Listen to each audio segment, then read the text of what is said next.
অবুঝ প্রাণীও যে প্রাণে বাঁচতে চায় তার জলজ্যান্ত উদাহরণ এই ভিডিওটি। বুলেটের আঘাতে জর্জরিত শরীর, তবুও প্রাণে বাঁচতে মানুষের সাহায্য নিয়েই নদীর স্রোতের সঙ্গে লড়াই করে ভেসে থাকার চেষ্টা করছে বন্যপ্রাণীটি।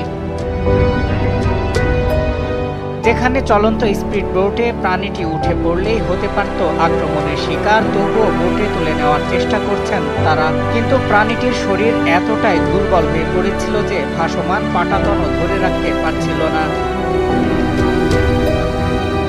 জঙ্গলের অন্যতম ক্ষিপ্র শিকারী জাগুয়ারের অসহায়ত্বের এই ভিডিও ছড়িয়ে পড়েছে সামাজিক যোগাযোগ মাধ্যমে। ভিডিওটি দেখে শিউরে উঠেছেন নেটাগরিকরা। ভাইরাল হয়েছে ভিডিওটি।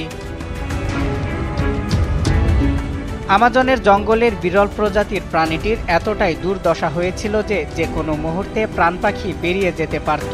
ভাগ্য ভালো থাকায় গুলিবিদ্ধ জাগুয়ারটিকে দেখতে পান স্থানীয়রা। এ সময় তড়িঘড়ি করে খবর দেন বন্যপ্রাণী সংরক্ষণকারীদের। পরে প্রশাসনকে সঙ্গে নিয়ে আহত প্রাণীটিকে উদ্ধারের চেষ্টা করেন তারা। এ সময় তারা বলেন জাগুয়ারটি অত্যন্ত দুর্বল এবং দিশেহারা হয়ে পড়েছিল। শরীরে একাধিক গুলির ক্ষতের নিশানাও পাওয়া যায়। পরে প্রাণীটিকে উদ্ধার করে নিরাপদে তীরে নিয়ে যাওয়া হয়। জরুরি চিকিৎসার পর সাড়া দিয়েছে প্রাণীটি।